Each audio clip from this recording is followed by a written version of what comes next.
सुखदेव जी महाराज के चरणों में हम प्रणाम करना चाहते हैं।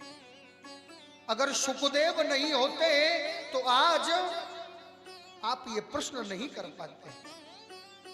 तो आपके प्रश्नों का उत्तर देने से पहले हम सुखदेव जी महाराज के चरणों में प्रणाम करना चाहते हैं। मेरे भाई बहनों,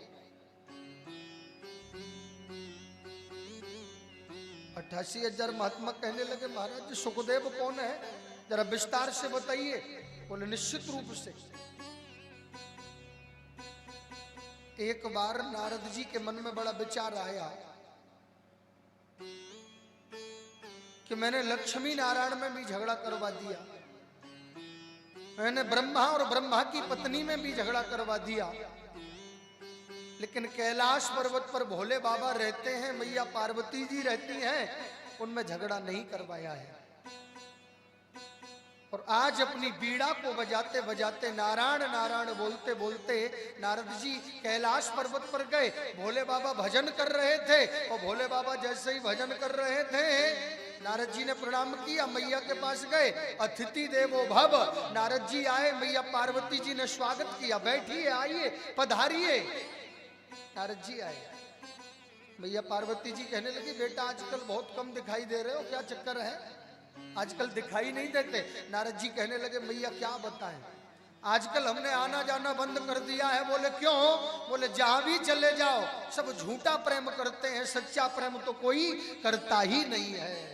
चाहे वो गुरु शिष्य हो, चाहे वो पति पत्नी हो, चाहे वो बहन भाई हो, चाहे वो संसार का कोई सा भी प्रेम हो, जिधर भी दृष्टि डाल कर देखो सब झूठा प्रेम करते हैं प्यारे। रामायण में लिखा है सुर नर मुनि सब की यह रीति, स्वार्थ लागी करे सब प्रीति। चाहे वो संसार का कौन सा भी प्रेम हो। मैया पार्वती जी कहने लगी देखो बाबा, दुनिया के प्रेम की तो ठेकेदारी नहीं है, लेकिन हम में और हमारे पति में बड़ा गहरा प्रेम है। भोले बाबा कहने, मेरे नारद जी कहने लगे इससे बढ़िया बात और क्या हो सकती है। अरे जो गुरुजी अपने शिष्य को जो मंत्र बताते हैं ना, वो मंत्र किसी को नहीं बताया जाता महाराज जी, वो मंत्र भी मेरे पति ने मुझे बताया। क्या बात है, वो मंत्र भी मेरे पति ने मुझे बताया। जो रोजाना मेरे पति भजन करते हैं ना, जिस रूप में भगवान, जिस रूप में मेरे प्रभु ने दर्शन देते हैं, उसका भी बखान करते हैं। नारद जी कहने लगे फिर तो और बढ़िया है। नारद जी इतने में कहने लगे एक बात पूछूं? बोले बिल्कुल। भोले बाबा जो गले में मुंडों की माला पहनते उसके बारे में कभी बताया? तुरंत मैया पार्वती कहने लगी देखो बाबा, झूठ बोलना तो मुझे आता नहीं है, लेकिन भोले बाबा जो गले में माला पहनते हैं उसके बारे में आज तक नहीं बताया।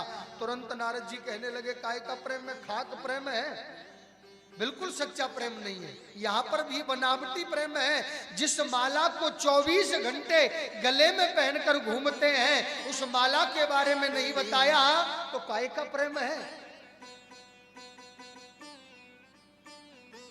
नारद जी अपना काम कर दिया, अब कहने लगे हम तो जा रहे हैं, आपके घर भी सच्चा प्रेम नहीं है प्यारे। नारद जिनकी बात कभी रद्द न पड़े, नारद कटे हुए पर नमक डालने वाले नारद जी ने अपना काम कर दिया और नारद जी जाने लगे प्यारे। रास्ते में भोले बाबा मिल गए, भोले बाबा के चरणों में प्रणाम किया, बोले चले जाओ मैया याद कर रही हैं। भोले बाबा कहने लगे आप जैसे महान संत का जिनके घर में चरण पड़ गया हो वहां पर मैया याद ही तो करेंगी प्यारे। क्या बात है, हाँ मैया याद ही तो करेंगी।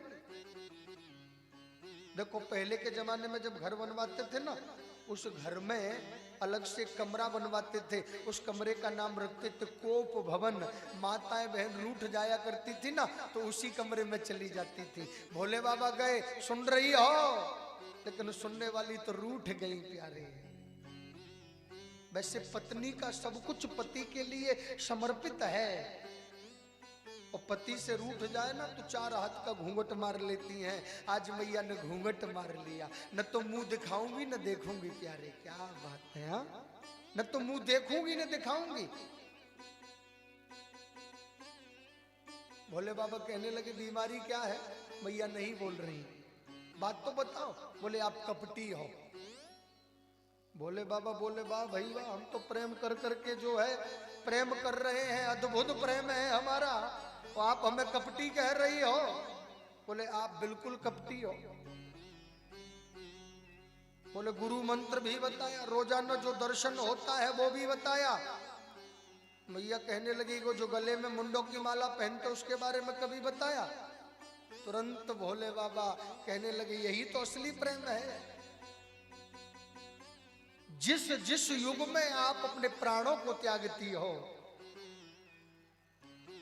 तो आपके सारे शरीर का संस्कार करके आपके मुंड को माला बनाकर पहन लेता हूं। प्यारे यही तो असली प्रेम है, आपके बिना मैं एक पल नहीं रह पाता।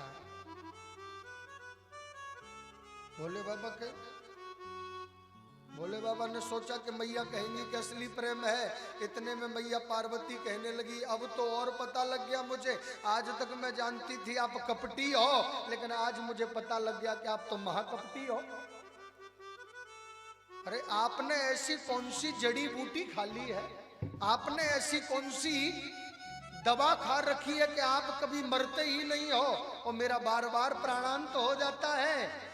मैया रूठ गई। भोले बाबा कहने लगे कोई जड़ी बूटी नहीं, केवल अमर कथा को सुना है। प्यारे मैया चरणों में गिर गई, प्रभु मुझे भी आप अमर कथा सुनाएं। कैलाश पर्वत की तलहटी के नीचे भद्रका आश्रम में एक गुफा के अंदर भोले बाबा मैया पार्वती को लेकर के गए। चारों तरफ दृष्टि डालकर देखा, चारों तरफ दृष्टि डालकर देखा, उस गुफा के अंदर केवल भोले बाबा और मैया पार्वती जी है। प्यारे और कोई नहीं है। लेकिन दृष्टि डालकर देखा, लेकिन एक शुआ और शुआ की पत्नी ने एक अंडे को उसमें जन्म दे दिया, वो भोले बाबा को दिखाई नहीं दिया। उनके माता पिता उन्हें छोड़कर चले गए। भोले बाबा व्यास गद्दी पर बैठ गए। भोले बाबा मैया पार्वती जी मुख्य यजमान बनकर बैठ गई। भोले बाबा आंखें बंद करके कथा सुनाते हैं। भोले बाबा कथा सुनाने लगे और मैया पार्वती से कहा जरा आपको हुंका देना पड़ेगा। भाई हम आंखें बंद करके कथा सुनाएंगे तो हमें पता कैसे लगेगा कि आप कथा सुन रही हो, ये सो रही हो? तो मैया पार्वती जी हुंका देने लगी। पहले दिन की कथा हुई तो वो अंडा फूट गया, वो जीव बाहर निकल आया। संसार के दूध पीने की जरूरत नहीं, संसार के भोजन करने की जरूरत नहीं, आज संसार के सबसे बड़ा अमृत पान करने के लिए मिल गया। धन्य है वो सुखदेव। प्यारे वो सुए का बच्चा। पहले दिन की कथा हुई, अंडा फूट गया। दूसरे दिन की कथा हुई, तीसरे दिन की हुई और चौथे दिन की कथा हुई जिसमें रसगुल्ले फूटते हैं। मेरे बांके बिहारी का प्राकट्य हुआ।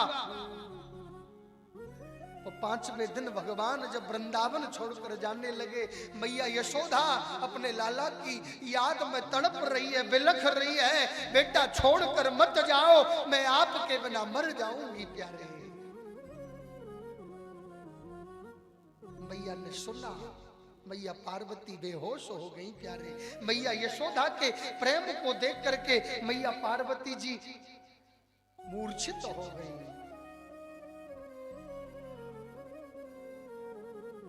पीछे कथा सुन रहा है सुआ का बच्चा। उस सुए के बच्चे ने सोचा अगर हुंका बंद हो गया तो कथा बंद हो जाएगी। तो मैया पार्वती जी तो मूर्छित हो गई। वो तोते का बच्चा हुंका देने लगा। प्यारे